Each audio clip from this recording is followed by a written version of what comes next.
Hello ಸ್ನೇಹಿತರೆ, ಮಾಹಿತಿ ಕೇಂದ್ರ ಯೂಟ್ಯೂಬ್ ಚಾನೆಲ್ಗೆ ಸ್ವಾಗತ. ಸಾಮಾಜಿಕ ಜಾಲತಾಣಗಳಲ್ಲಿ ಹಿಂದೂ ಧರ್ಮ ಮತ್ತು ಮಹಿಳೆಯರ ಬಗ್ಗೆ ಅವಹೇಳನಕಾರಿ ವಿಡಿಯೋಗಳನ್ನ ಮಾಡ್ತಾ ಇದ್ದಂತಹ ಯೂಟ್ಯೂಬರ್ ಮುಖೇಳಪ್ಪ ವಿರುದ್ಧ ಬಜರಂಗ ದಳ ಗಂಭೀರ ಆರೋಪಗಳನ್ನ ಮಾಡಿದೆ. ಈತನ ವಿರುದ್ಧ ಕ್ರಮವನ್ನ ಕೈಗೊಳ್ಳಬೇಕು ಹಾಗೂ ಯೂಟ್ಯೂಬ್ ಚಾನೆಲ್ ಅನ್ನ ನಿಷೇಧ ಮಾಡಬೇಕು ಅಂತ ಹೇಳಿ ಆಗ್ರಹಿಸಿದೆ. ಹಾಗಿದ್ರೆ ಇದಕ್ಕೆ ಕಾರಣ ಏನು ಅಂತ ತಿಳಿಯಲು ವಿಡಿಯೋವನ್ನ ಪೂರ್ತಿಯಾಗಿ ನೋಡಿ. ಮುಖೇಳಪ್ಪ ಹಿಂದೂ ಮಹಿಳೆಯನ್ನ ಬಳಸಿಕೊಂಡು 3 ಮಂದಿ ಜೊತೆ ಫಸ್ಟ್ ನೈಟ್ ಎಂಬಂತಹ ಅಸಭ್ಯ ವಿಡಿಯೋಗಳನ್ನ ಮಾಡ್ತಾ ಇದ್ದಾನೆ ಅಂತ ಹೇಳಿ ಬಜರಂಗ ದಳ ಧಾರವಾಡ ಜಿಲ್ಲಾ ಸಂಯೋಜಕ ಸಿದ್ದೇವರ ಮಠ ಆರೋಪಿಸಿದ್ದಾರೆ.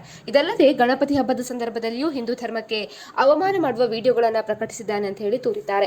ಮುಖೇಳಪ್ಪ ಹಿಂದೂ ಯುವತಿಯೊಬ್ಬಳನ್ನ ಮದುವೆಯಾಗಿದ್ದು ಅದಕ್ಕಾಗಿ ನಕಲಿ ದಾಖಲೆಗಳನ್ನ ಬಳಸಿದ್ದಾನೆ. ಅದೇ ರೀತಿ ಬಜರಂಗ ದಳ ಈ ದಾಖಲೆಗಳ ಸಮೇತ ಆರೋಪ ಮಾಡಿದೆ. ಇನ್ನು ಕಾನೂನು ದಾಖಲೆಗಳಲ್ಲಿ ಮುಂಡಗೋಡಿನ ವಿಳಾಸವನ್ನು ನಮೂದಿಸಲಾಗಿದ್ದು ಆದರೆ ಆತ ವಾಸವಾಗಿರುವುದು ಧಾರವಾಡದ ಹೆಬ್ಬಳ್ಳಿ ಬಳಿ. ಸೊ ಇದು ವ್ಯವಸ್ಥಿತವಾಗಿ ನಡೆಸ್ತಾ ಇರುವಂತಹ ಲವ್ ಜಿಹಾದ್ ಪ್ರಕರಣವಾಗಿದ್ದು ಯುವತಿಯ ಮನಸ್ಸನ್ನ ಪರಿವರ್ತನೆ ಮಾಡಿ ಈ ಕೃತ್ಯವನ್ನ ಎಸಗಿದ್ದಾನೆ ಅಂತ ಹೇಳಿ ಇದೀಗ ಬಜರಂಗ ದಳದ ಕಾರ್ಯಕರ್ತರು ಕೂಡ ಆರೋಪ ಮಾಡಿದ್ದಾರೆ. ಸ್ನೇಹಿತರೆ, ನಾವು ಮಾಡಿರುವಂತಹ ವಿಡಿಯೋ ನಿಮಗೆ ಇಷ್ಟ ಆದಲ್ಲಿ ವಿಡಿಯೋಗೊಂದು ಲೈಕ್ ಅನ್ನು ಕೊಡಿ. ಅದೇ ರೀತಿ ಮತ್ತಷ್ಟು ಅಪ್ಡೇಟ್ಗಾಗಿ ನಮ್ಮ ಚಾನೆಲ್ ಅನ್ನ ಸಬ್ಸ್ಕ್ರೈಬ್ ಮಾಡ್ಕೊಳ್ಳಿ.